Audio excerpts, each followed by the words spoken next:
Hi, kids.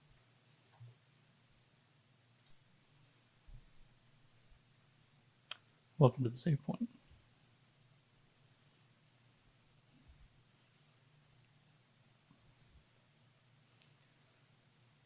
Well-being is realized by small steps, but it is truly no small thing.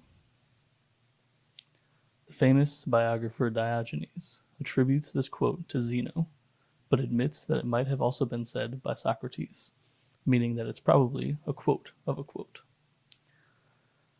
In this case, the truth is one that we know well. The little things add up.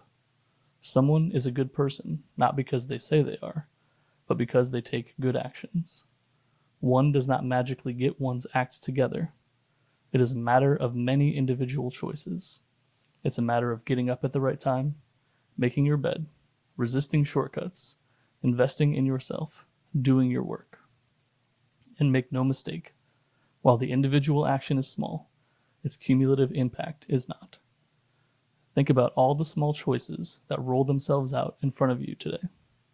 Do you know which are the right way and which are the easy way? Choose the right way and watch as these little things add up toward transformation.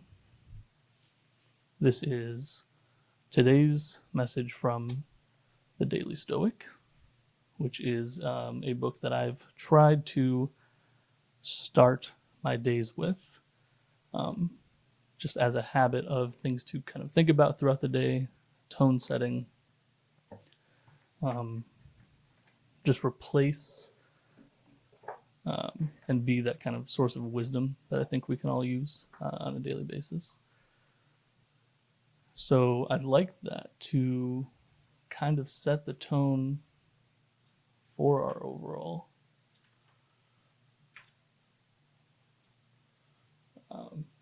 for the overall stream today, and be thinking about what are the little things that you do that reinforce your journey towards who you want to be. Kind of discuss that as we go along. And where we're going is into the Roadwarden.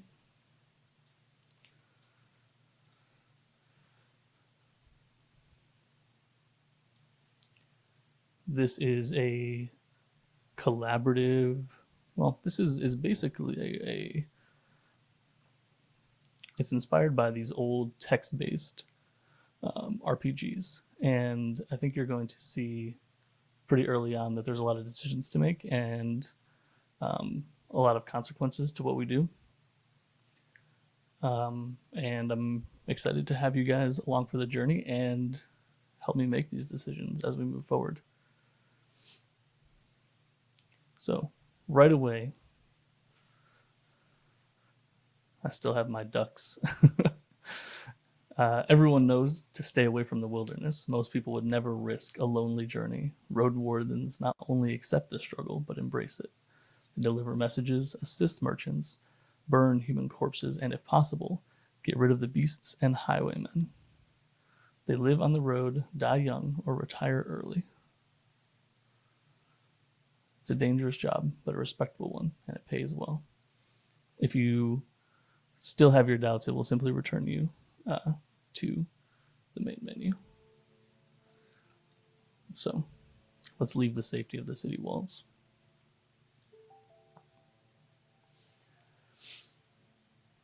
We're going to go with casual here just because I don't want to run up against the time limit and have to restart. I really want to experience this whole story with all of you.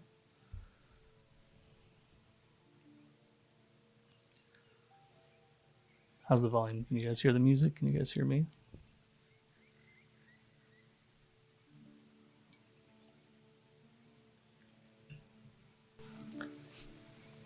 Time limit is corny, I agree.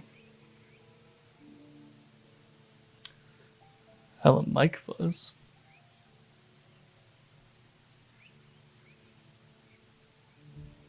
How about now? Yeah, the game is just bird sounds right now.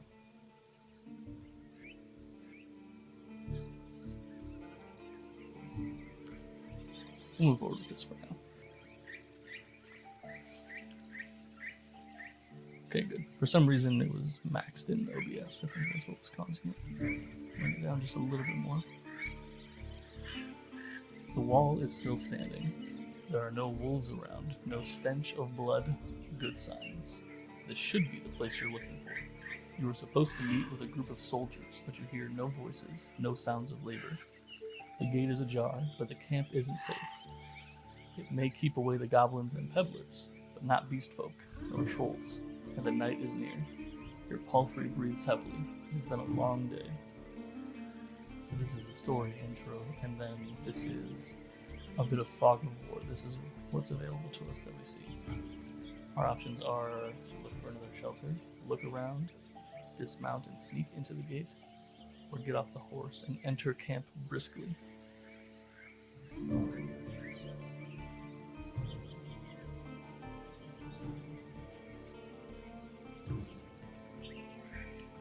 So three first, we're going to sneak into the gate.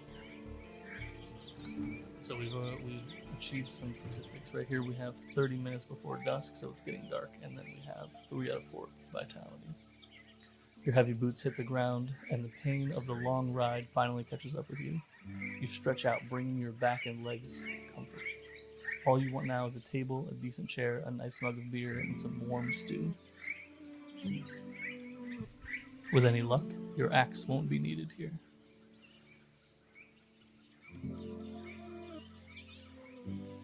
If it's a military camp, it doesn't look the part. Plenty of wasted space. The fire pit is cold. 2 people are sitting at the table, tired and disheartened. They're looking in different directions, paying no attention to one another. One of them is holding a cup. After a minute, you notice quiet humming. Recognize the melody of light-hearted drinking song from the city harbor. We're going to continue our cautious ascent. People inside the camp didn't even notice the clatter of hooves. The short, dry grasses barely cover the arid soil of this valley. You're maybe a minute away from the edge of the sparse woods, which get denser as they climb up the hills. At best, this trail has a few more years before getting overgrown for good. It's hard to believe it's the only route north.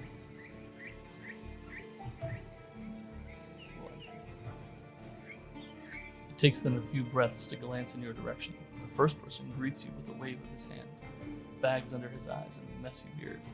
Despite his simple shirt, he's wearing durable, decent boots. A mace, with head covered in iron, hangs at his side, but he doesn't reach for it. Just like you, the second person is wearing a gambeson, but hers is a bit loose, as if she took it off a corpse. Her head is shaven, as if she's protecting herself from flesh-eating bugs. Her eyes are weary, yet kind. She smiles. Considering the squad was sent here half a year ago, these 2 surely look the part, though there should be more of them. 8, you believe. Should we let them speak first, or should we ask them about their lieutenant?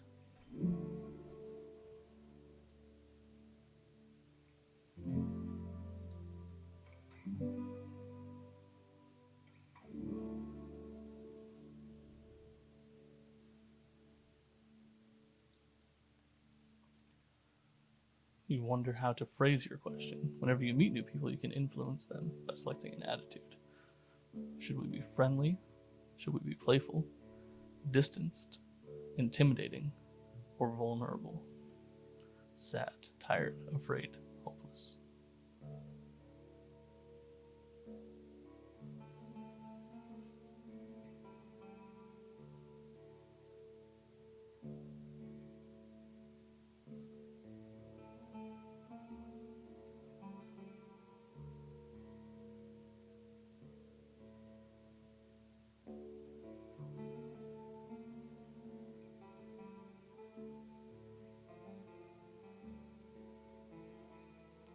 Vulnerable.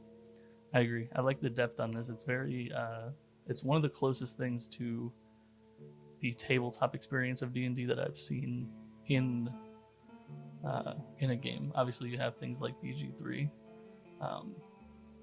that are trying to translate the experience directly into a game, but this is almost like having a virtual dungeon master.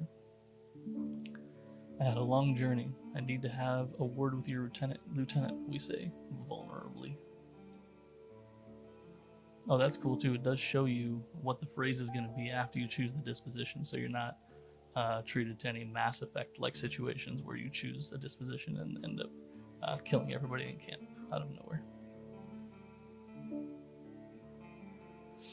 True. Also, this game is, as far as I can tell, very low fantasy, which is something that most games struggle to do. So I'm interested to see where this goes.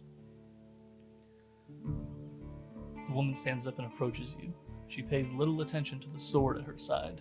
Her shoulders are straight, eyes worried. Be me, traveler. Are you in trouble? Because there's only 2 of us here. But if you're lost, we'll take you to the nearby inn right after sunrise. Actually, I'm your new Roadwarden. Really? That explains how you got here in one piece. Though you look exhausted, don't you have a mount? My horse is outside. Shouldn't you unsaddle it? I assume you're here not to meet our lieutenant, but rather to get some directions. I'm Tulia, and I'll be happy to help. She reaches out to you. Okay, do we accept this person's hand, or do we assume it's potentially a trap? She has yet to reach for her sword. We were vulnerable with her. Our horse is outside. We do have a weapon. Alright, we're going bold. What's her name? The game wants us to be Leto. I refuse to do that after Suicide Squad.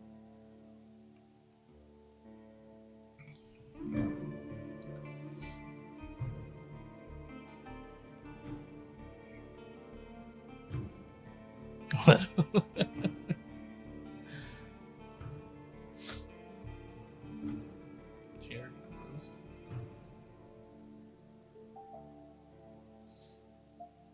Oh, nice Lee Challen. I am Lee Challen. That is why I have this rose in my teeth. Her grasp is confident. The shake is slight. Just keep your horse away from the tents. You don't need to smell its dung. Yo, we were vulnerable with her, and she's bringing the attitude. There's this one issue. We have no tent to spare. You'll have to use a blanket or something. No problem. Yeah. Listen, as the Roadwarden, I don't expect tents and baths everywhere. Okay, I took this job specifically so I wouldn't have to bathe. You walk through the gate. Your mount looks around and snorts anxiously. Not many humans could ride a horse. It's not only taller than you, but also bulky and heavy. It is strong. You can get in the saddle within a single breath, but most people wouldn't even know where to begin. From every side, it's a wall of flesh. Horses were brought to the Dragonwoods from the conquest to the south. They can trot for a long time. We know what a horse is.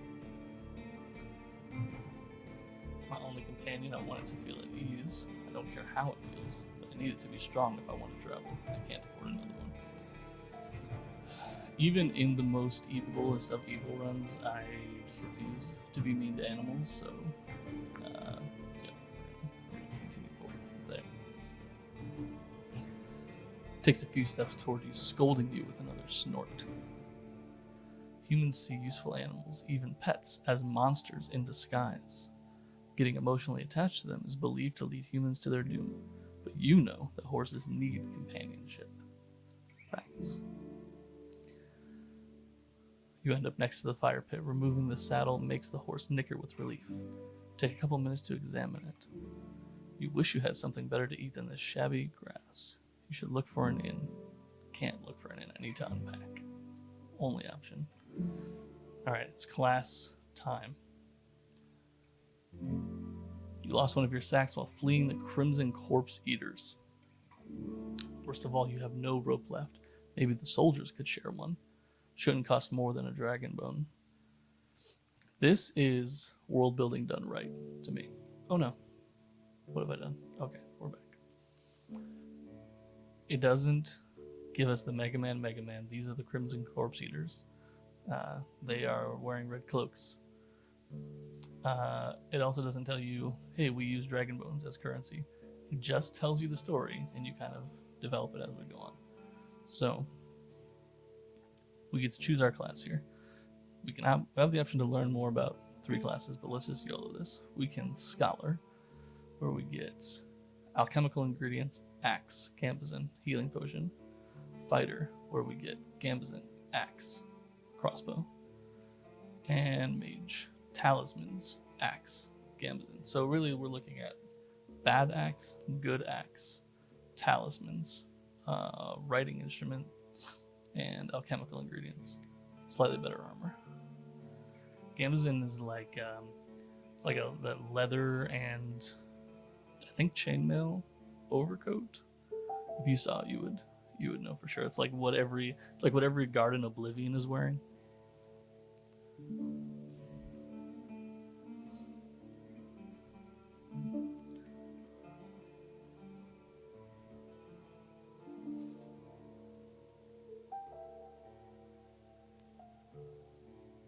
Mage and Scholar. Armored tunic, yeah, I think that's a good description. Just not fighter. I agree. Let's go with mage. I don't know what talismans are, but I'm going to find out. You unpack and inspect your belongings. Your water skin isn't pierced. Top quality for water skin. Spare clothes. Wooden bowl, mug, cape. This is the essential equipment right here. Tinder boxes, bandage, food rations, knife. All right. Soldiers are at the table, chatting between themselves. One more bowl was put at a previously unused end of the table. You can sit down on a tree log, just like all of you, sitting around the fire at the same point. Join them and look at the meal. Thank them for the meal, but don't eat. Sit down and ask Tulia what she can tell me about the area. Ignore the meal. Sit down and speak to Tulia. We have 2 options here. Actually, none of these options involve us eating, which is interesting to me. This one says completely ignore the meal. This one says not eat with them, so maybe we can eat later. This one is us just going catatonic for some reason. I agree. I think we take the middle one. I don't want to eat with them, but I do want to know what we can learn about this area. Tulia is focused and chooses her words carefully. She looks away only when she gathers her thoughts. I'm afraid I can tell you less than what I would like to, and less than I should. Gandalf the Grey, Asgard. She nods towards the other soldier. There's not a lot of us left. There were 8 of us, including our previous lieutenant. 5 are dead. 1 ran away in tears. Classic. We're also strangers in this land. That's not the kind of info I'm looking for. The man leans forward. His legs shake. Sounds like a kid asking a bard to sing one more story. What do the officials tell you? I expect not that much. No soul governs these lands. Hell yeah. Ungoverned lands. I share what I consider to be relevant, or do I keep that info to myself? They've not been that forthcoming themselves. But we do kind of need them at this point.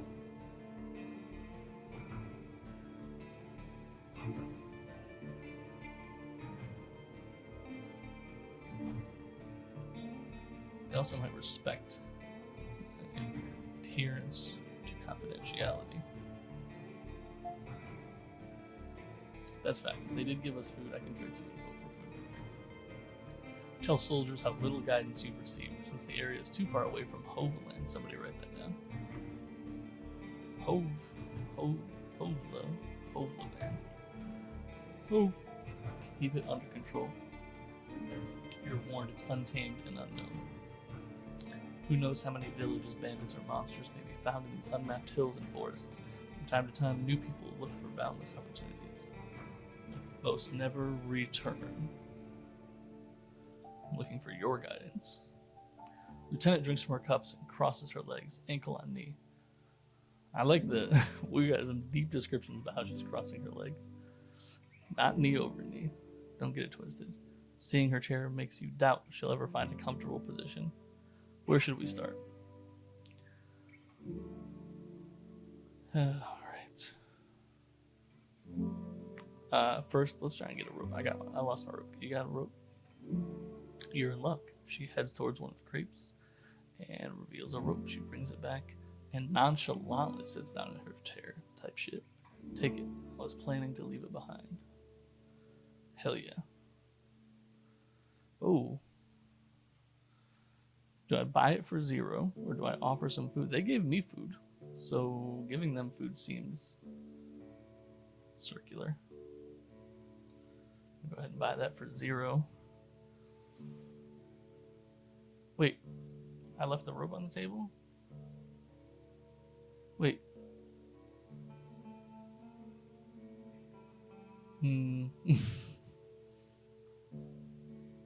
Dragon bones. Didn't you read the lore? Dragon bones. Alright, if you were me, where would you go next? To the inn, of course. Northwest from here. If you can't afford the room, the main hall is free of charge. Let's bring that back. Like going to a hotel and you can just sleep in the lobby for freezies. The northern mode is much more traveled, but hunters will tell you about this and that, and you'll have a chance to introduce yourself. The innkeeper can listen and knows many souls. Tulia, why you gotta be all ominous about it? Why does she have to know many souls? How can I can make a good impression on the innkeeper. Avoid cheap jokes, stick to trade, don't waste his time. Show him that you can be relied on. Alright. What else do we want to know? What happened to the previous Roadwarden? Why I'm out here? Aren't you a bit late for a rescue mission? We haven't heard from him for almost half a year. Yeah. I would say so. I don't remember his voice. These guys have been out here too long. They're just staring off into the abyss all the time saying odd shit. Don't remember his voice. Always busy, drowning in things to take care of. He would sit, sharpen his sword, clean clothes, and write notes. Asterion? Hold on.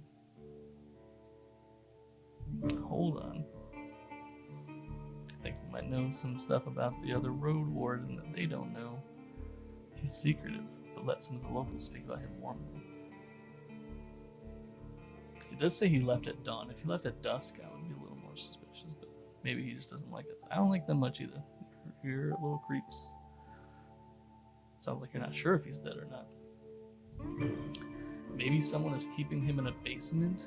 The man carves with passion. We haven't seen him or his saurian. I'm assuming that's a horse. The officials hired you, right? They don't expect him to return. That's fair. Richer Roadwardens used 4-legged meat-eating saurians as their mounts. They have to be tamed and trained since they're hatching, but unlike horses, guess not a horse, they can defend themselves. Your palfrey is fast and reliable, but will suddenly sink its teeth into an innocent passerby. So, a saurian, a dinosaur, maybe? Did he leave a message? Took a look at Astarian's stuff. I almost forgot. He has kids.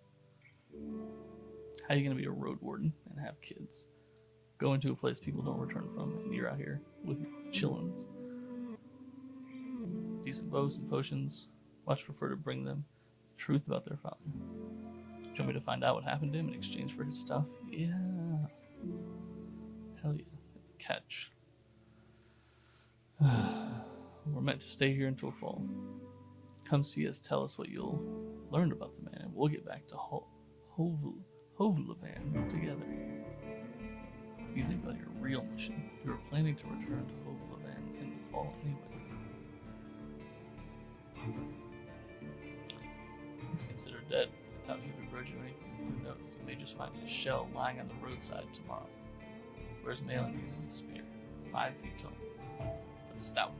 Long red beard, short hair. This is not the Astarian we know. This is the dwarf Astarian. Find out what happened to him, dead or alive, let me know. before we continue, I need to ask them about the peninsula. All right, will do. I'll tell you what I know. You be the judge. 3-4 days from the city, you can reach the coast in a day, as long as you don't make any stops. How come no ships get here? The sea route allows Hovlevan officials to keep in touch with the coastal villages. Maintaining order on the wild coast is like filling the ocean with coins. I'm gonna have to steal filling the ocean with coins for a Kyokyojoism. Because of the rocks, you can hardly stop a ship 5 miles from shore. Boats can't get much closer. Alright, the roadside inn is called the Pelt of the North. They're happy to trade and play dice. Why not stay at one of the settlements? We're here to guard the road, and the camp is our post. Don't take this the wrong way, Li Xiaolan, but are you a devout soul? Oh. Hold up, we're choosing a church. Do we believe that people should unite their strength to overcome threats of nature and dark magic? Everyone being judged for good and evil, the United Church. Do we believe that there's a monastery that does its best to advance mankind's spiritual growth, artistry, herbalism, and magic? The Order of Truth. We're mages, so leaning towards that. I'm from a small village. For me, the freedom, shell, pneuma, and soul are the main virtues of life. I have place in my fellowship. Strong connection to nature and spirits. Follow the path of my ancestors. Some of my beliefs may be considered sinister and treacherous to the city folk. You'd probably call me a pagan. Or no, I'm not.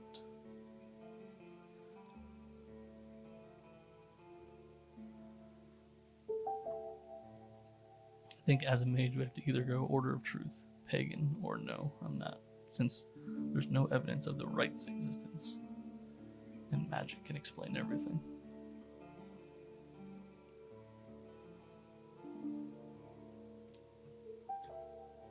Yeah, that's what I said. 2, 4, 5.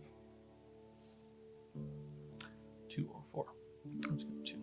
Let's find the truth. I don't know much about that faith, but I'm sure we're not that different. Why are you sure? I mean, unite. Maybe just explain what you're thinking of. People here are weird. Their traditions don't follow. Won't help them negotiate with the officials.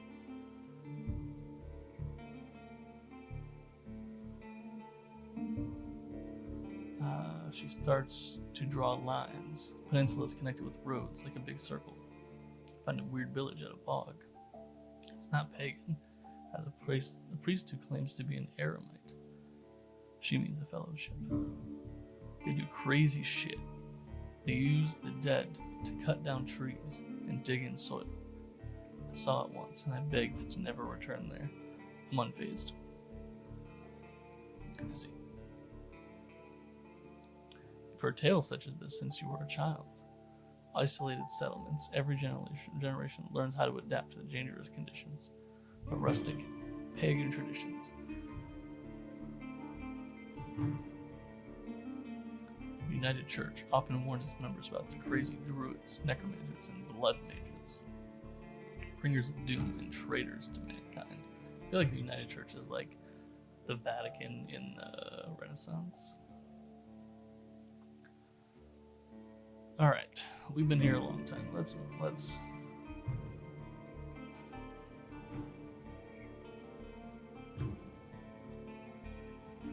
get some shut-eye. Can I take first watch? Yeah, I guess.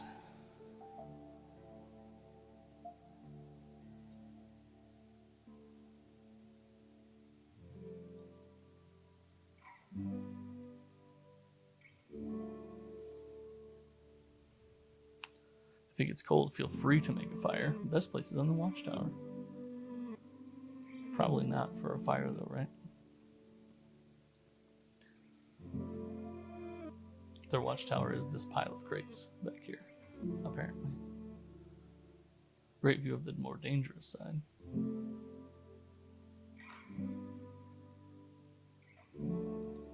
I'm going to do some aura farming and walk away. Don't worry about it.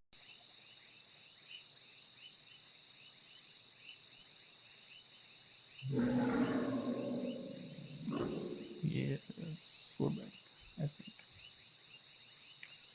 YouTube struggling. Okay, let's stick with just Twitch for now.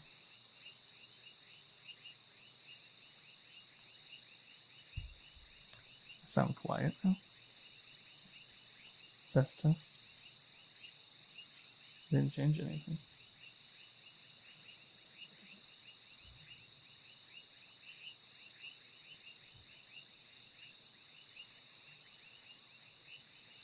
Okay. So, this is where we're at. The next phase of character creation. We need to decide what is our goal out here in the wilds. I think the first two are a little boring. Retire early. Extra coins. We can gather connections and become a major player among merchants.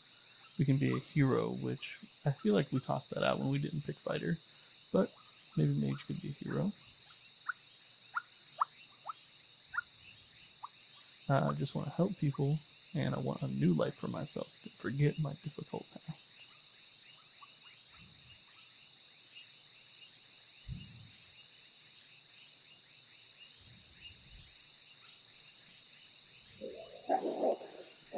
I'll turn my mic volume up some, see if that helps.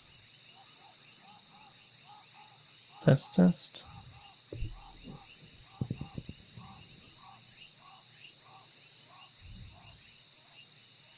Okay.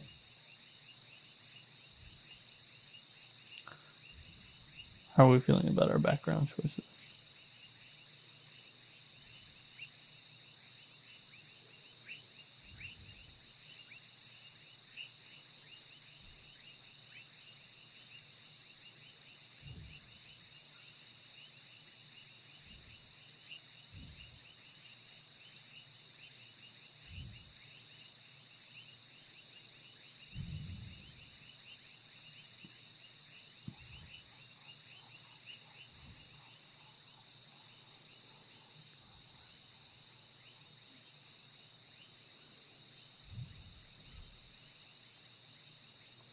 We just want to help people.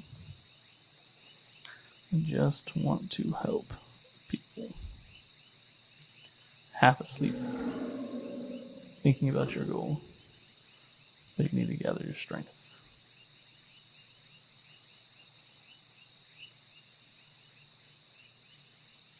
Oh, sleep. Blanket won't be much of a bed. Palisade barely covers you from the wind. Sleeping here will be severely uncomfortable.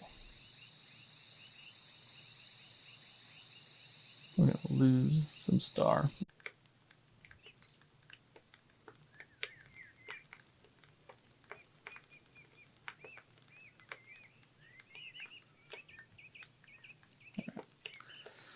I'm not sure what happened that time, but we're back.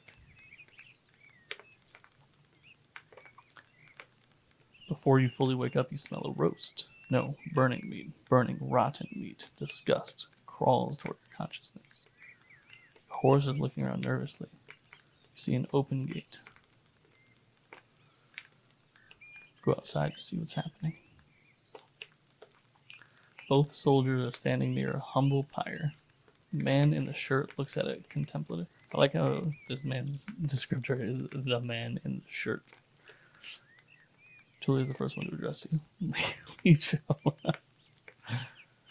used the horse's manure for the flames, so don't worry about cleaning it up. Wasn't going to. You see a corpse. Possible to tell if it belongs to a male or female, but it was an adult. The burning process won't be over for a couple hours. It was an undead. She lacked the pneuma to understand that she couldn't get inside the camp without climbing. Stabbed her with a spear. One more fog and she'd be a real threat. Even now, it took her a couple hits to knock her down.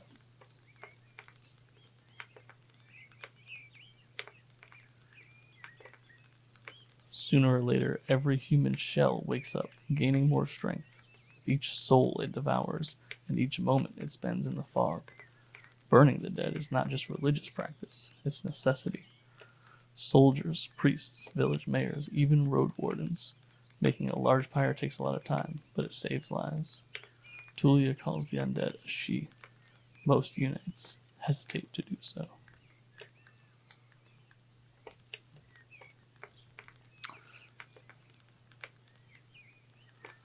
Alright. Travel. We are going to travel north in the direction available. You wouldn't expect to meet any travelers in this valley. Warm summer breeze lures your mount forward. You soon find a pack of 4-legged griffins. They're larger than foxes. There's a lot of space there. Most things are larger than foxes. Merge the features of birds and furred beasts. Their wings are massive, making them impressive jumpers, but they're too heavy to fly. Alright. We got 24 griffins ahead. Can't enter the forest blindly. Good night.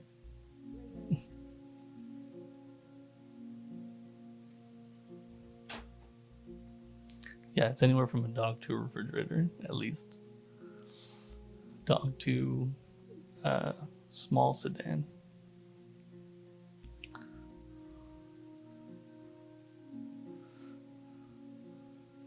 Alright, so usually the safest approach would be to stay where you are and wait for the pack to get hungry. It may, however, take a couple hours. Thinking about your conversation, you have a lot to do, and time may be of the essence. Laura says, ride fast. Here we go.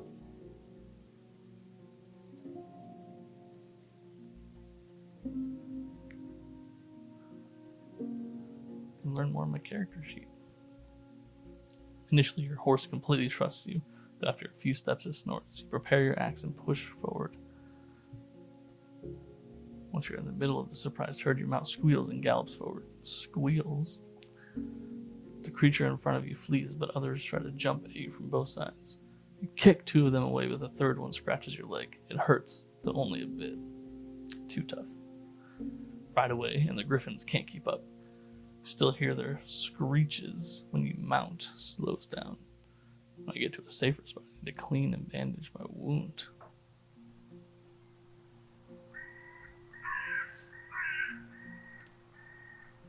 The road splits. According to what the soldiers have told you, you may find a safe inn by turning left. To the right, the forest is lush and the trail overgrown.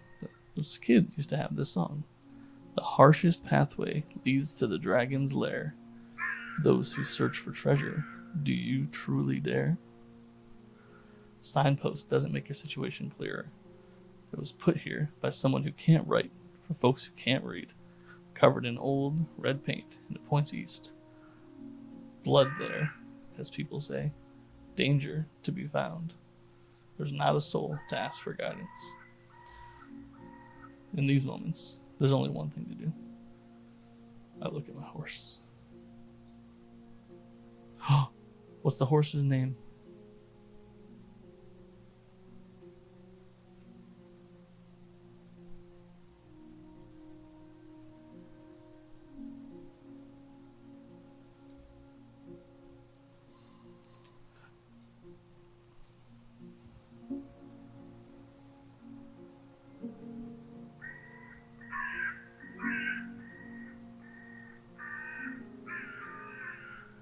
Cooks and cream. Strawberries. Oh, yeah, I forgot about that. Yeah, at one point, we were naming Kyojo's horses after whatever ice cream flavor came to mind. So we'll continue this. Strawberry Swirl is peaceful as you stroke its mane. Maybe it can help you choose a path. But you spent many years together. Spot a few berry shrubs and wild cabbages. But they need 2 more weeks to gain maturity. Alright. So to the west we have the inn. To the east, a sign says there's danger this way.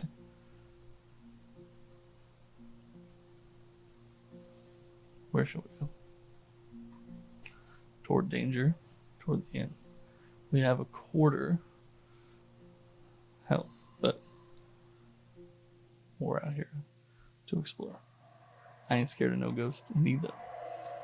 Curvy road east is overgrown. Strawberry swirl trots when it has a chance. More often it walks, forced to jump over larger branches. The nearby lake is surrounded by thirsty wildlife.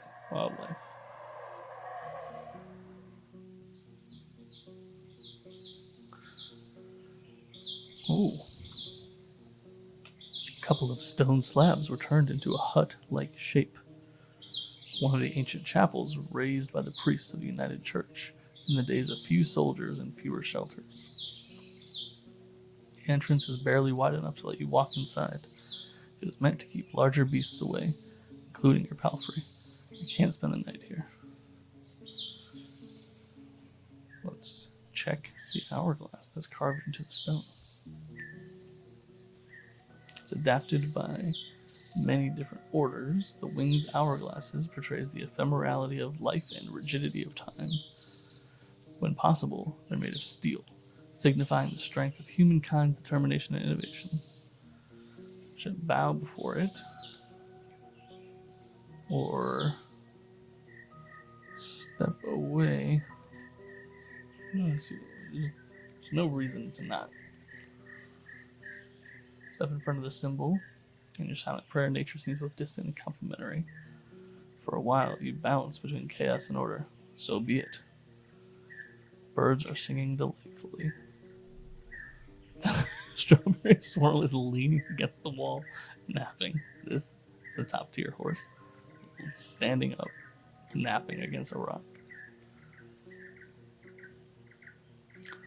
Beams of light get through the gaps between the rocks, but you can hardly see anything. A torch would fill the place with smoke, but a candle is cut. Wonder how many travelers have sat on the cold rock observing the entrance, fighting with their heavily eyelids. Spell. Use my pearl amulet to look around the room. Yeah. Even though part of the ground is covered with a single massive slab, there are sections free of any flooring. You notice sticky soot on the walls. Part of it cover black marks and pictures, possibly letters. Yeah. What are you looking for or paying attention to? Markings.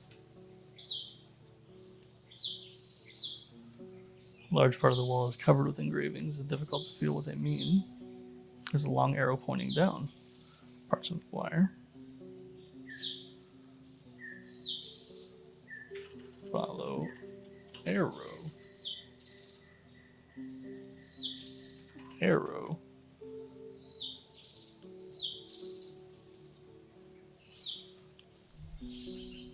One pneuma is what it costs, which is the mana, I think. Fresh dirt. Something buried. Dig. Okay, you look at the ground. You could grab your knife, dig through this soil. Probably just rocks. Yeah.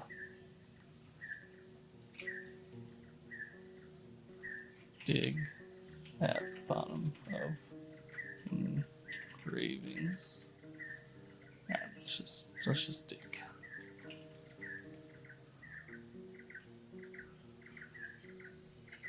Well-preserved plank. A solid trapdoor. Let's go, y'all. Break that trapdoor with my fucking axe. Take your axe, but realize the padlock must be easier to break through. You look for the right angle and make 3 strong swings. The padlock falls off. Lift the hatch, and the heavy, humid air suggests an abandoned farm cellar. The candle allows you to estimate that the tunnel is 15 feet deep. Think about lowering the rope, but you realize one of the walls is covered with large holes, meant to be used as vertical stairs. You hear no sound, but moldy walls and cobwebs are not very welcoming. Listen, I don't find trapdoors in old temples and then just leave. You have to move slowly. Hug the cold, moist wall before seeking support for your boots. Both the walls and the floor are made of stone slabs. You see no movement. The short tunnel leads to a small room. Rotten wood and fungi. Abandoned junk is scattered on the ground. Earthenware jars. Leather. Bones for carving. Rusty iron tools. While these odds and ends may be years or decades old, the basement could be just as ancient as the floor. A small wooden box appears uniquely fresh. It doesn't feel empty, but it's light. This place sucks. Shake it for a bit, trying to guess what's inside. You can't open the box without cutting the cords. Alright. Do we cut the cords with our knives and open the box? Or do we keep the box together in chances that we can give it to somebody later who will reward us for following the transporter ethos as set forth by Jason Statham, and that we never look inside the package?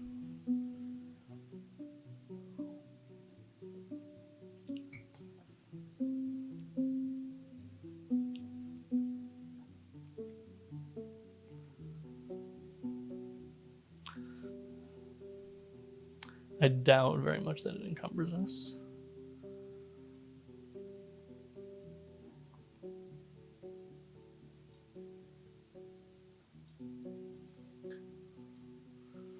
Alright, we will keep the box.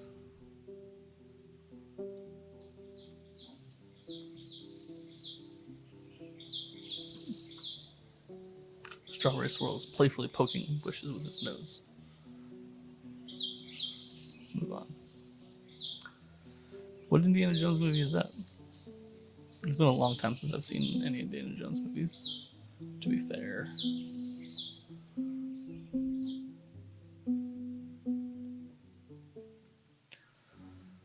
The Neglected Path barely finds any Ark of the Covenant. Is that the name of that movie? Raiders of the Lost Ark. True. Neglected Path barely finds any space. There's a deer on the ground laying in a red puddle surrounded by a small pack of creatures with noticed you. There's 8 of them with thick furs in shades of brown, gray, and black. Hairless faces with small eyes and large mouths, currently stained by blood.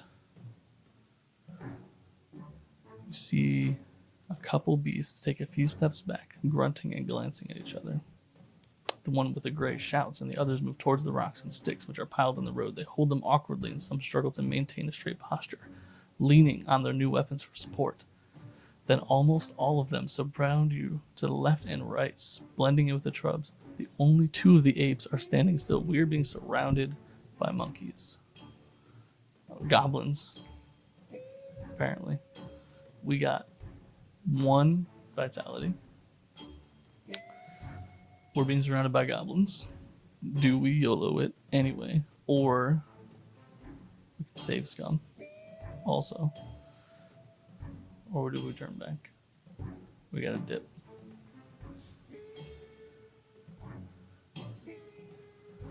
Alright, a goblin tries to stab Strawberry Swirl as we leave, but doesn't quite make it through.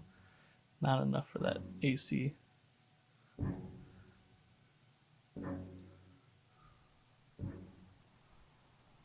Gotta be faster than that, Laura.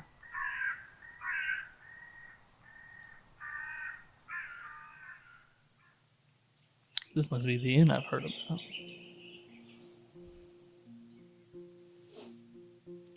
Inns like this one fit the regions traveled by merchants, but you wouldn't expect a place of this size in a forsaken peninsula. No cracks in the wall, building whitewashed only a few years back. 3 armored people on the ramparts. Damn. That is a sweet inn. They're leaning on the parapet right next to the gate. You think you notice a glimpse of a smile. They wear gambesons, don't we all? Each of them died differently. All right, once again, we got a disposition situation. How hard is it to ride a horse? They want to know. Do we say, how about you give it a try? You wouldn't believe that the lessons were a pain. It's easy to learn the basics, but it's tiring. This is an inn, isn't it? Open the gate, I say intimidatingly. Or vulnerable, yet again. It's hard. Some days are still rough on me. Damn, that is a sweet inn, you might say. Wow.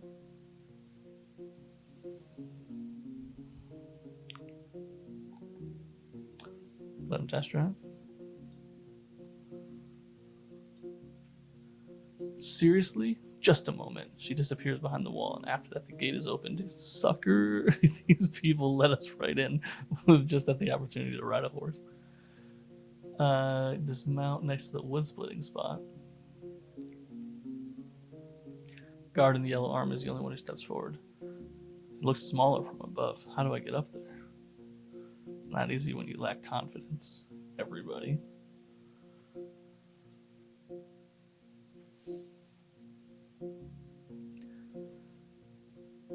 The red-haired woman leads you under the roof, where your palfrey can rest, tethered to a cord with a post.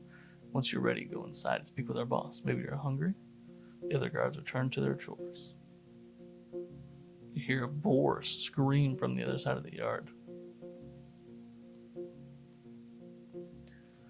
The open windows fill the hall with refreshing air and the sounds of conversations. A muscular man is sweeping the floor near the stairs. You're lucky to show up. With a city accent, I have a keg of decent ale, wormwood, bog myrtle, juniper berries, cat's foot. This man loves his beers. It's gonna spoil soon. We don't drink it before the even. Hate to see the stuff going to waste. Same, bud. His skin is dark, almost purple, rare even among the southern tribes. His hair is naturally bluish. We got us a Dunmer, y'all. His clothes are quite fancy for manual labor. Man is not doing manual labor. Since we're at the counter, let's take a moment.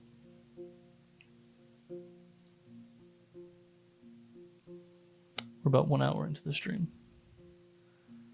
That means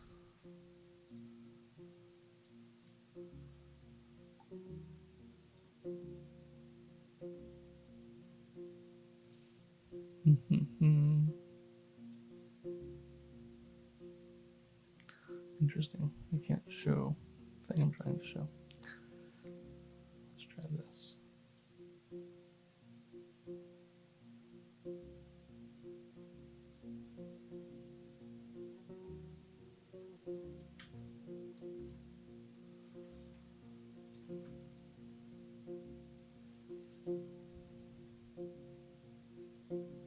All right, I will work on that.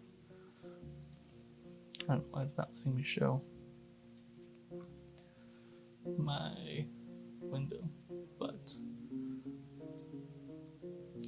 I plan to do a series I'm going to call Loadouts for Life, wherein I talk about, not review, but actually talk about tools that I like and use on a daily basis. This is the dad portion of the stream.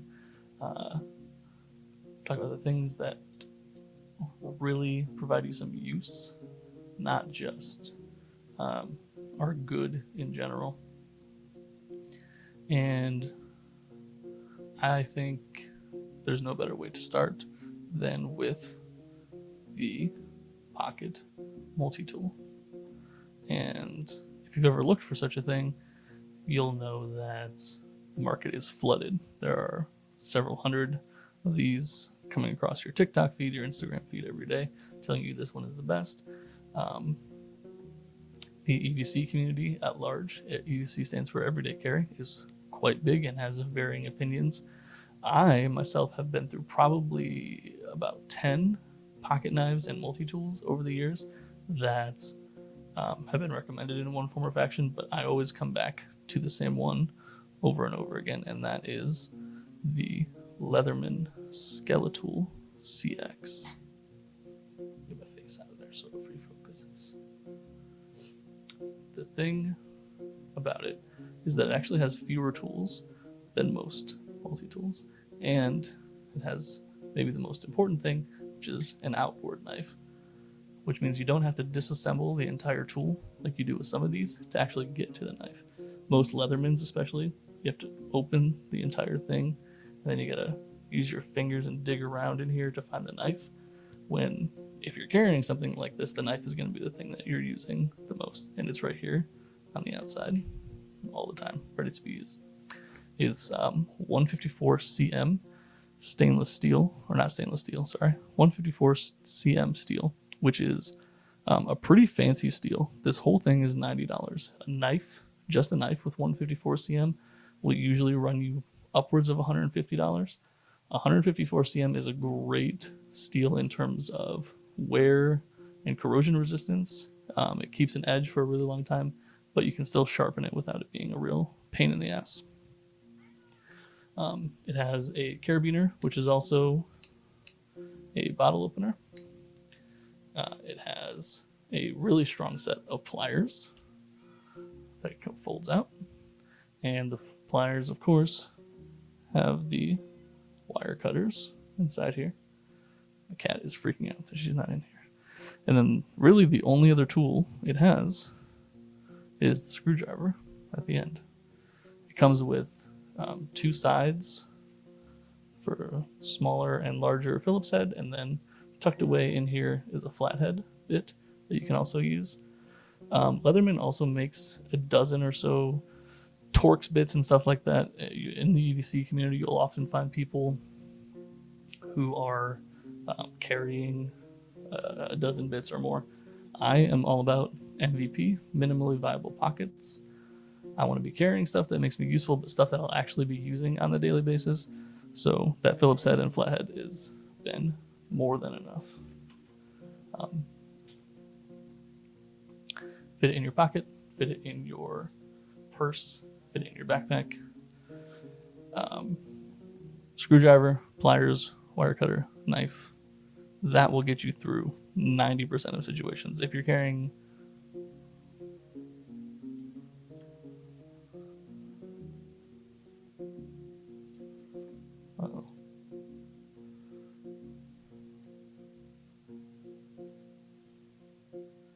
checking stream health. Okay, we're back. That will get you through 90% of situations for things that you can handle in terms of what's being carried in your pockets. It also can be disassembled and oiled, which I've only had to do maybe twice in my 10 years of owning it. Yeah, highly recommended. There's the link to pick it up. That's an affiliate link. Also, you can find all the gear on brightwoodgames.com. I will be keeping a running list of these things. It comes in a number of different colors. Yeah, fantastic tool. Definitely the first thing I recommend when someone asks me what kind of pocket knife they should get, what kind of multi-tool they should get. This is the one that I always recommend. And I usually have it on me, so it's pretty easy to do. I'm gonna let the cat in.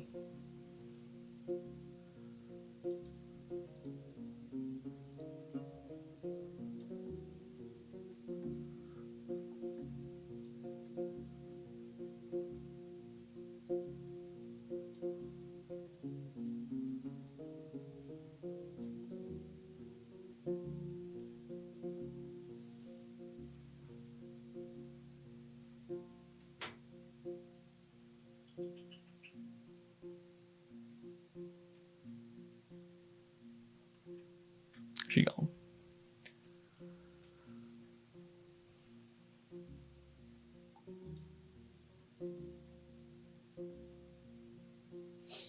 All right. She'll come back. She's pretty good at opening doors by herself. This one got a little stuck, I guess.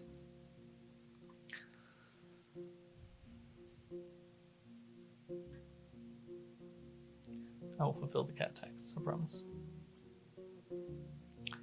All right. Planks let out a creak after every step you make. Sorry, let me reset timers here.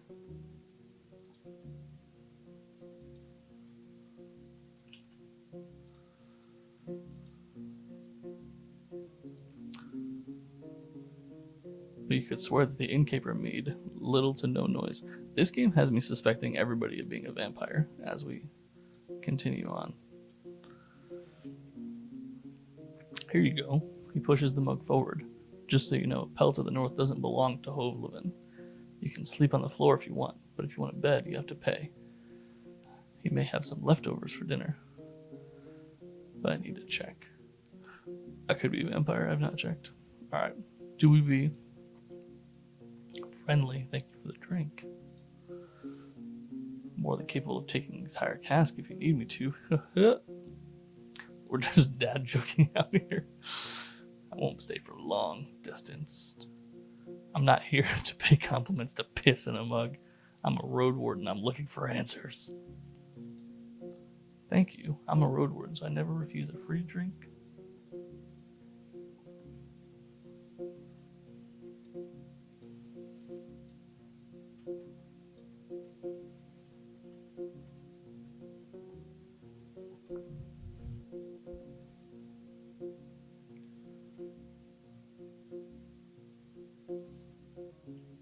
What do we think? Playful. Yeah, I do believe the intimidate options would get us killed on the reg. He sighs, grabs a wet cloth, and starts to wipe down the shelves. You're already making me regret this. Oh, they told us he doesn't like jokes. What do you want? The best we can do is drink it.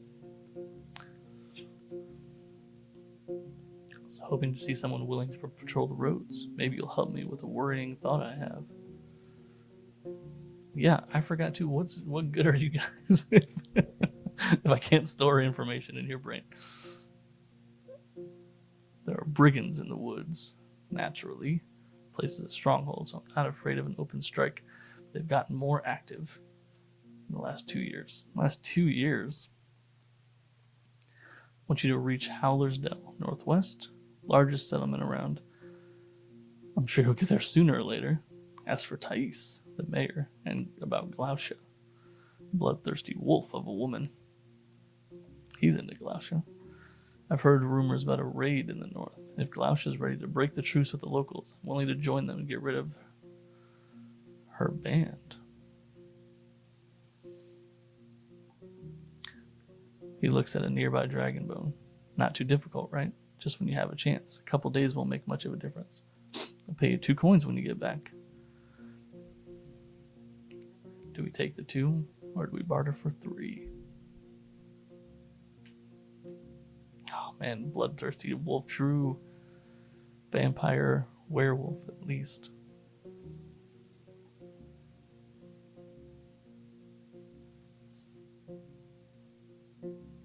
Dude, we did already piss him off. That's true. I could eat something. Do you have any leftovers? We're on. This man should see. Look, people stay away from me. Smell of sweat and dirt. I got 1 HP. It's true. HP is a resource. Let's get some food.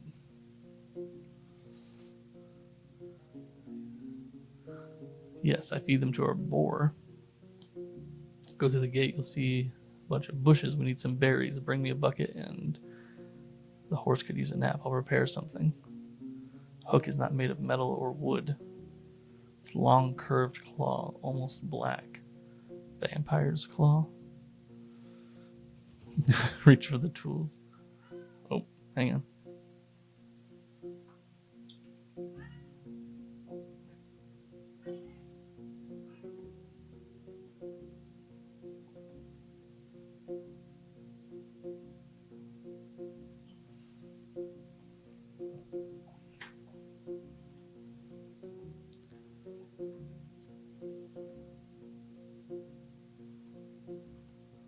Say hello.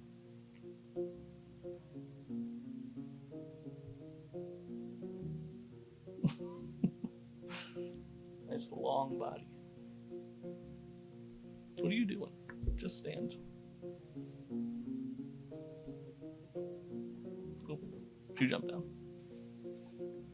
She's not built for show business.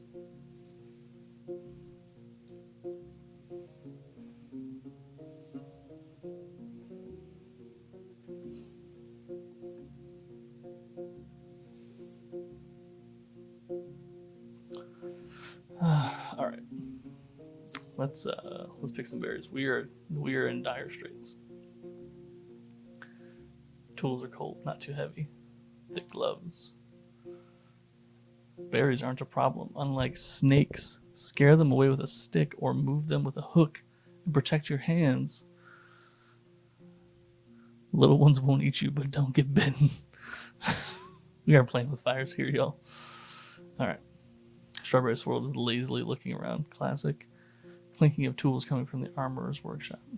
Let's get these berries. Snakes. It doesn't take long before you notice the first serpent lying on a rock near the thicket. Creatures are not that large.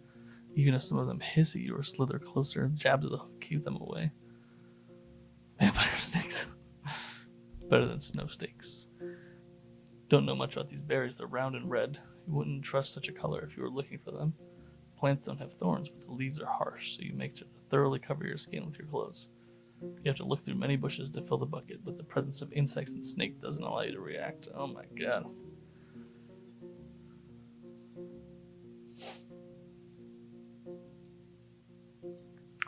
Puts fruits on the counter. Cabbage stew with a few goose chunks for you. Serve it even to merchants if there were any around. Meal is warm and filling. It's well seasoned. All right, and not overcooked. I was about to be mad. At the cabbage and goose, but if it's well seasoned, listen. For those of you that don't know, there's bad takeout out there. There are bad meals, but having a wide array of hot sauces at the ready will save you from most fates.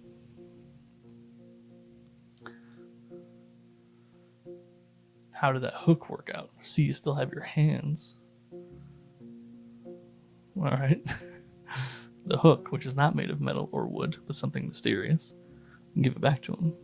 We can ask to buy it from him, or we can lie and say we lost it from here to the backyard.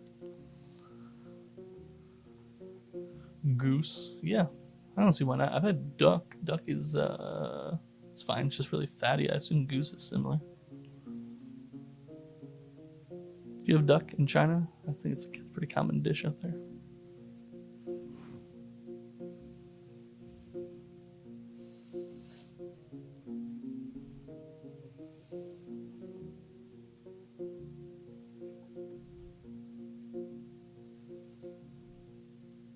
Bye. Can't you make one for yourself? Just name your price. I won't have time for it. I hate snakes. It's the claw that grabs my interest, honestly. All right, we're going to straight up tell this guy. He doesn't think it's remarkable because he thinks we can just make one. We're going to tell him, no, it's remarkable. He's going to raise the price for sure. Name your price also says maybe a little less so, that we're kind of desperate here and I won't have time for it. I hate snakes. Is more nonchalant. I think that's likely to get us the best price. You say so. I want 2 coins for it. It's a damn fine tool. Never let him name his price for sure. People, you know what? Let's talk about this for a minute. People are always saying, like, salary negotiations of any kind. It's like, never say your number first. Like, you're going to get lowballed, or like, maybe you could have gotten more from them. Like, I don't agree with this. We got an HR person in here. Like, I'm curious what you think. Every time a recruiter asks me how much money I want, I tell them straight up how much money I want. And then they can tell me if that's too much or what they were thinking. And maybe there have been times I've missed out on a few more dollars that I could have gotten. But what it does do is it sets me off as confident from the beginning to say, this is what I think I'm worth. It gets that horrible, awkward negotiation over, every recruiter's heard all these lines about like, oh, I just want to hear about the role first, or I'm just looking for something competitive. You kind of just come across as wishy-washy. Just like know what you're worth, and jack it up a bit, and see if they blink at it.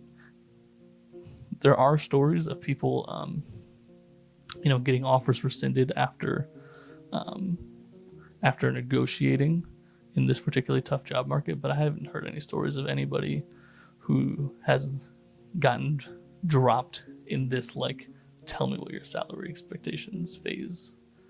The only time that would happen, I think, was if you're way outside the range.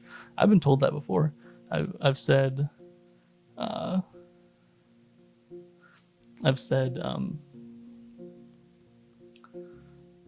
this is the price I'm looking for, and they'll say, well, we're a little bit outside that range, and then almost always they give the range. They'll say, this is what we were looking for, and I just come back and say, yeah, that range works for me. That's okay, and they move on. Like, it's never been a huge deal. Irritates me when people say shit like pay me whatever when a friend does a skill they're knowledgeable in for me, like painting. Pay me whatever, I don't paint for a living. What the fuck? I don't know, $10. Yeah. People want to be fair to their friends, so they say pay me whatever, but then they end up in this resentful space where their friend lowballs them, or they, in this case, like they have no idea what the thing costs. You should, as the person merchanting in that case, be like, hey, like painting is maybe more expensive than you think it is. For this kind of thing, I would normally charge somebody like $200, but obviously we're friends. Like I'll do it for $150. Like if that's too much, like that's cool, I get it, but it's expensive. This whole like never show your hand and like hang back and like try to get that extra 5% out of them is, I don't like it. Let's see if we can talk him down to 1 coin, though. I guess so. I don't ask for what it's worth, but what it's worth to me. See? He gets it. I say, 2 coins is too much, and he says, well, don't fucking take it then. I got 10 coins right now.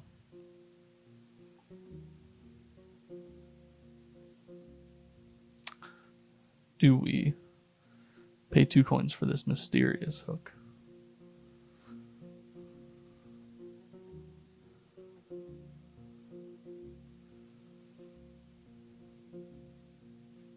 People love to be like, I don't know, 100 to 150. And every time you say that, I'm going to offer you 100, and I know every time you're expecting 150.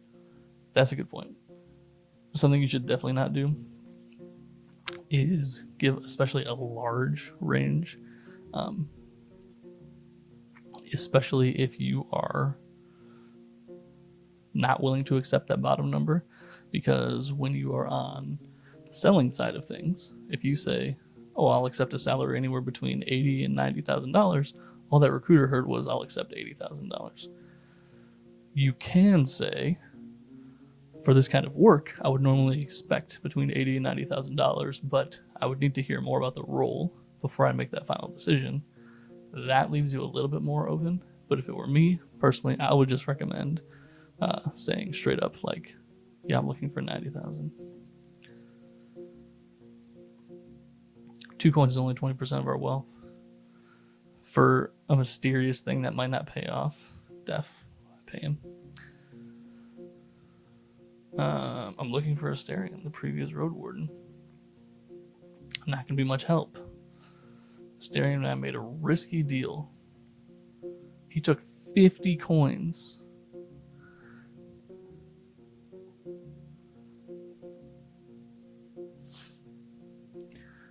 Find out what happened to him. You won't be disappointed after bringing me my news. 50. He doesn't think Astarion stole it. I've asked travelers. I know he stayed in the White Marshes, in the village to the northwest. Hope y'all are remembering this. So let me know once you find anything. You may be able to return this whole investment thing. Any rumors? You always ask your innkeeper about rumors. Don't like to talk to people who ain't nearby. Show me first you're someone worth changing habit for. All right, so this guy wants us to trust. He wants us to prove he was attacked by a vampire, possibly. Yeah, I definitely didn't expect this unit of an inn.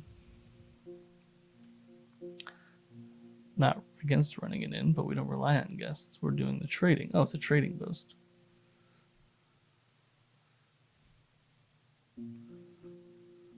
It's surprising to find a purple skin man so far to the north. I'm not just gonna call.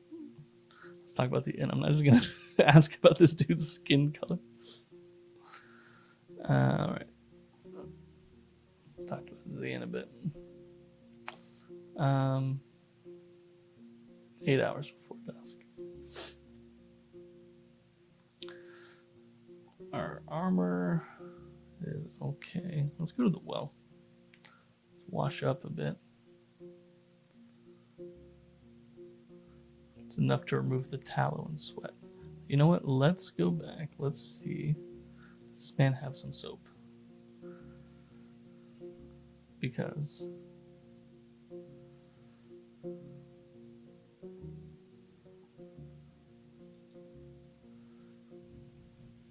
he does have soap. Meals, fur, crossbow. Let's just buy the soap. Let's go back to that well.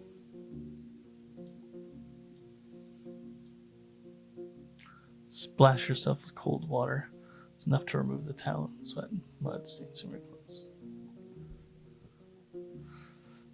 I won't get any cleaner here.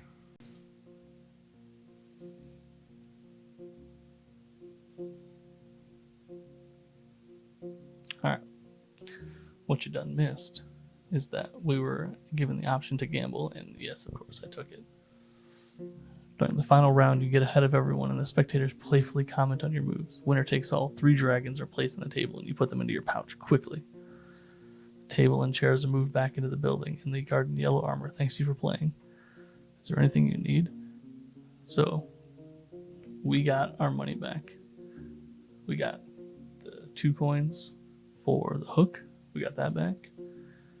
We got the 1 coin for the soap. We got that back.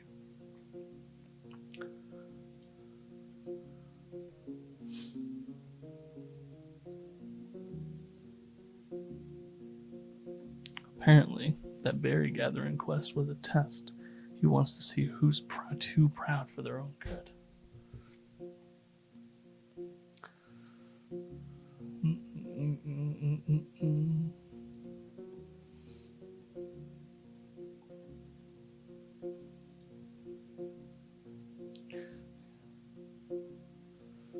Old Pagos is nearby. Interesting creatures. Everything. Not helpful. Oh, wait. You heard anything about necromancers? Never been to White Marshes, but over the year people have been moving away from there. They told us the place has changed. A priest died, and a new one awakens the dead. That's all I know. If she's hiding something, she sounds convincing.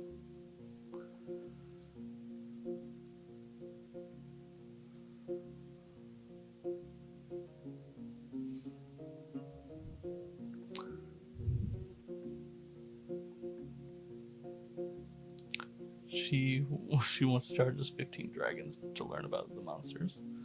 Friend discount? 14. Get the fuck out of here. Alright. How do I sleep at this inn? I think we... Alright, let's wait a bit.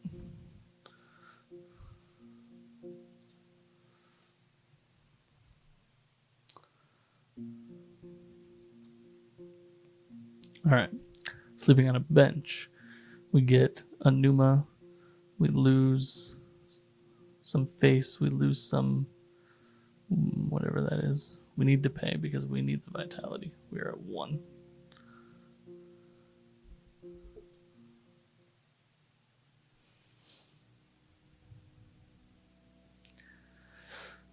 You hear a thunderous roar. You rise to your feet. Oh, whatever it was is gone now. Guards look like an organized group of dancers switching positions. They pierce the creature's shell with their long weapons, and one of them does her best to chop through the furry paw with an axe. The beast gives up and takes its limb back.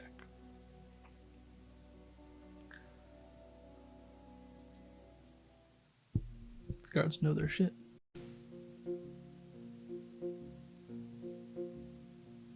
Okay.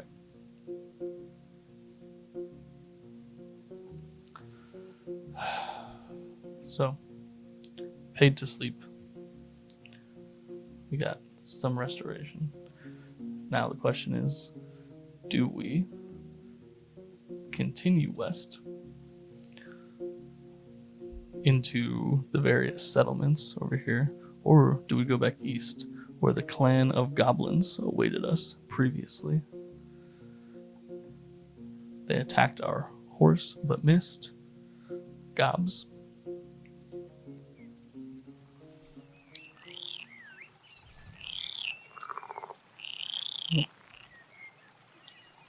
They did attack Strawberry Squirrel.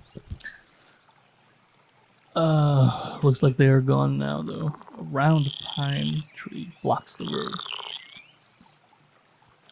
Walking over the thin branches at the top is not much of an issue. Even Strawberry Squirrel led on a rope could walk around the stump, but a large wagon couldn't move forward in one piece. At least not without detaching the mules, unpacking the wares, blah blah blah. Cutting the tree would take hours. Let's look around. Oh man. Let's investigate the surrounding area.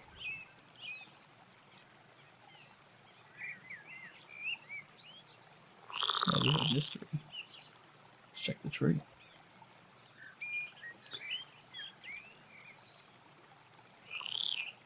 Tree is healthy. Stump is healthy. 2 tracks to follow. Oh my god.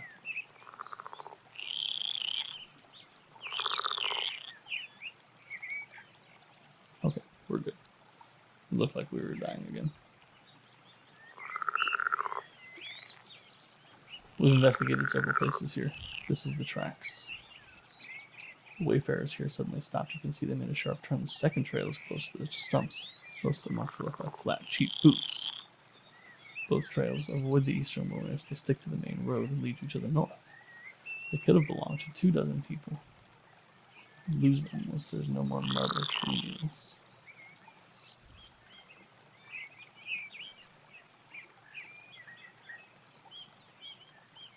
Wheels are missing their steel limb. Find one empty bag. 2 steps to disappear into the deep water.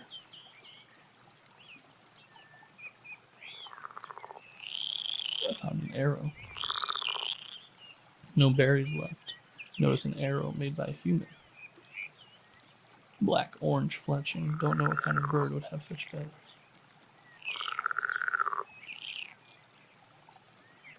There's a campfire on the ridge.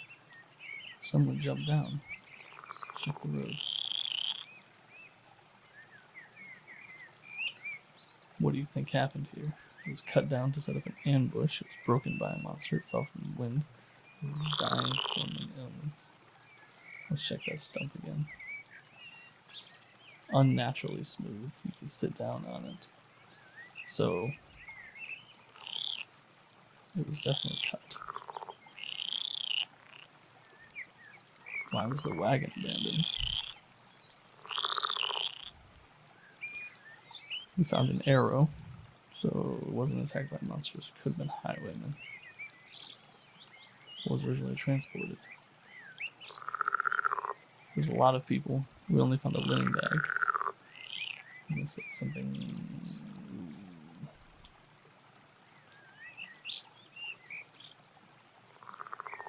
Say something valuable. What happened to the owners?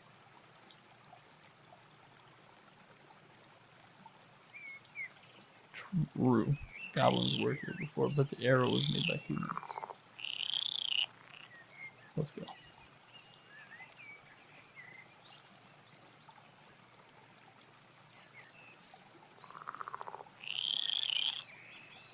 doesn't look like we can proceed. So, oh, we can. Okay, no. As long as you ride uphill, the forest is sparse. Tree roots tear the path apart. The road is coated with branches, acorns, leaf chestnuts.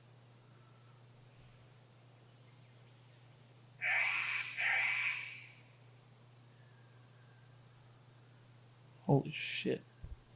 Did you guys hear that screeching?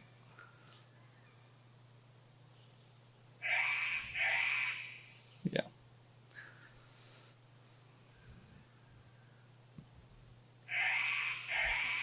Not to disturb. Forest will reclaim this place. Huh.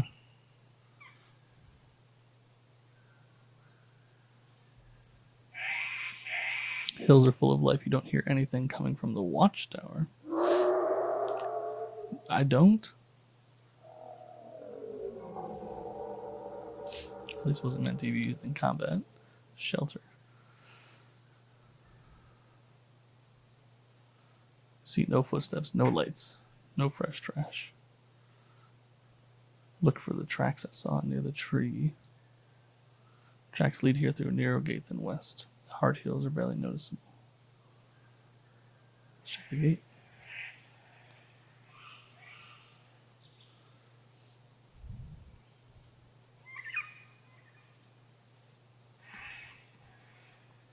Setting up a firm wall in a place like this is a bit unusual. It goes on for no more than 40 feet until it connects. Oh my god! With a natural rock fence. Natural rock face. Such structure could be found near the city, acting as a checkpoint. Touch the gate made of high quality wood, soaked in oil.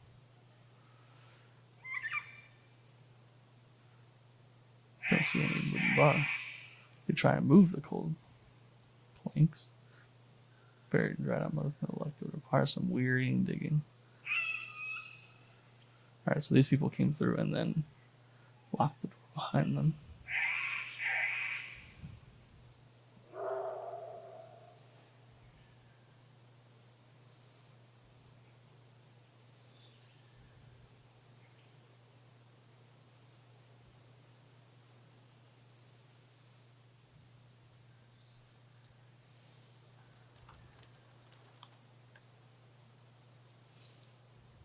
Human-made copse of trees. Trees were meant to be sold to carpenters. Find wild fennel and lettuce. Let's go. Pears.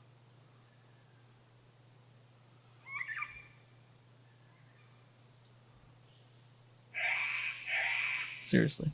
You see a shattered bowl, the remains of a meal from many years ago.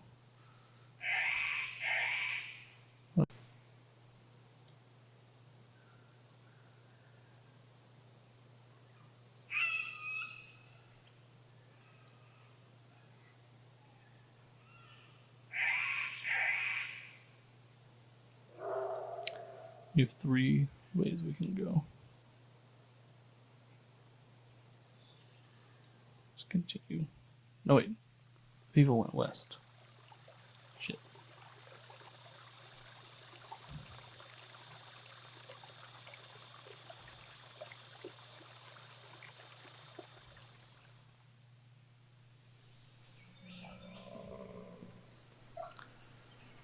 Path leads downward through the hills. The forest gets thicker. The signs of human touch are rare. A lone boulder grabs attention. Remains of red paint are covering the eastern side. Don't enter. Danger ahead. You look down the dark road. Distant roar of a dragon.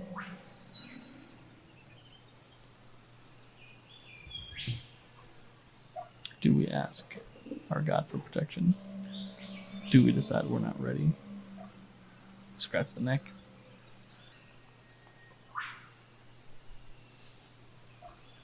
Oh, it doesn't even let us. Let's search for these tracks. Pass the rock from both sides, heading deeper into the forest. Should get in there. The dragon is east. Let's go. Let's go.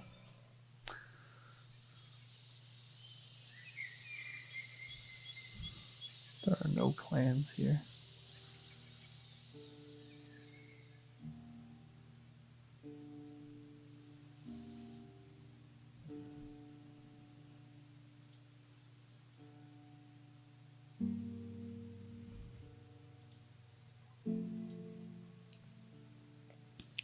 A gargoyle kneels on a slab. Its eyes have been replaced by crystals red like currant juice. Definitely touch that gargoyle. Hand seems tiny when placed on the monster's shoulder. Consider pushing one of the teeth, but the eyes of the gargoyle suddenly glow brighter. What do you want? I'm not expecting anyone. The words coming from the monster's mouth, though, remain still. Stand in front of me. I want to see you mug. Rude.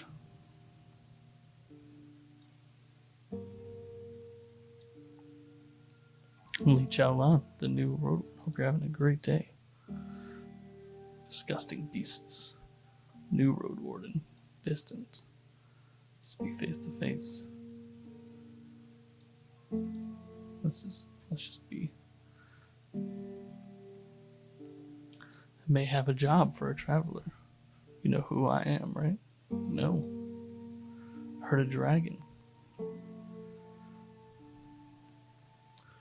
I'm Eudocia, the only enchantress you'll find in this land. And you're disturbing my work.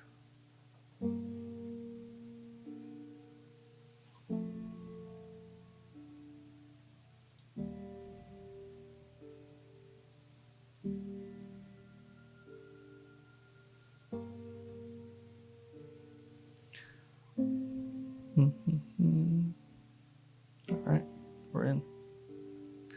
Gate opens violently and rebounds with a loud thud, almost closing again. The creature in front of you is made of floating rocks that appeared to get connected, but it's just an illusion. They could twist and bend in every direction. The eyeless sentinel stares at you blankly. You've seen some other golems in Hovleven, endlessly helping with bothersome tasks, but you have no idea what makes them move. We're a terrible mage.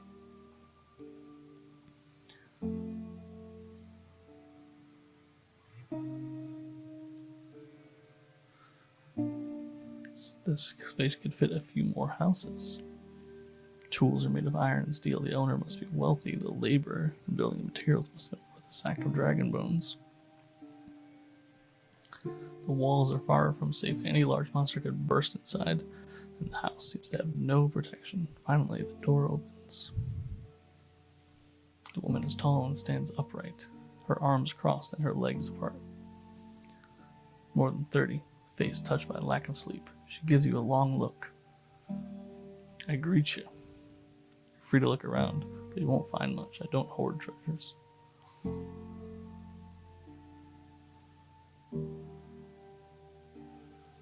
Yeah.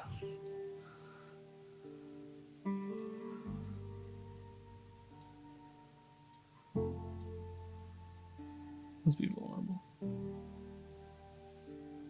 She doesn't make sacrifices for others. Walks past you.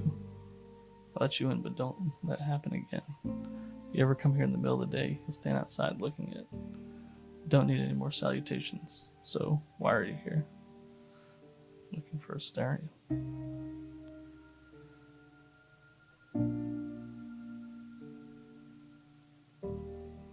Surely you filled some arrows with Numa.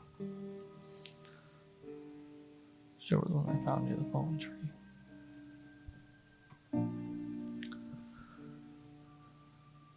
This bird is from the far north.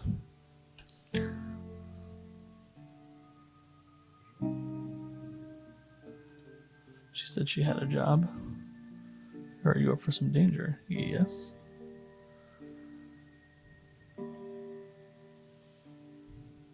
I need you to get 8 spots across the peninsula.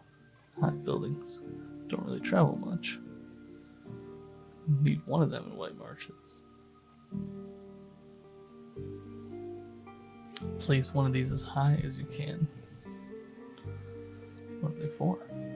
Magic. They are cell phone towers for the golems, apparently. How much time do I have? Don't worry about it before the leaves turn yellow. Cool.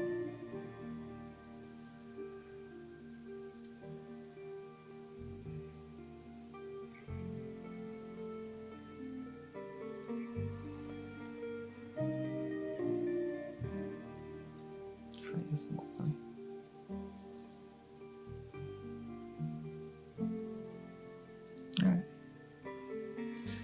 have anything interesting to sell. Small pebble blue. Put it in your mouth and press it to your palate. No chewing. If you're a sorcerer, it'll restore your pneuma. I can't afford it, apparently. I'll think about it.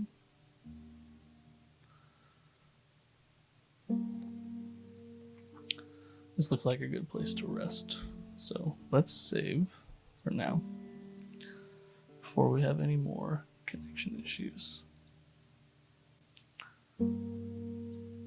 Thank you guys for joining me on the first episode of The Save Point. I do want to get more into some of the philosophy discussions and things as we proceed. Next week I'm going to play a game that doesn't require me to read so much, which will leave a little bit more time for discussion. But I do want to end on another piece of wisdom. We started with a reading from the Daily Stoic, and I want to end with what's called a Druidic Triad. Both ancient and modern Druids believed that wisdom was well conveyed in threes. This advice continues in modern days. You hear about the comedy rule of three. You hear about using three examples when writing professionally. You hear about using 3 bullets in presentations. And there's no reason not to use it for wisdom as well.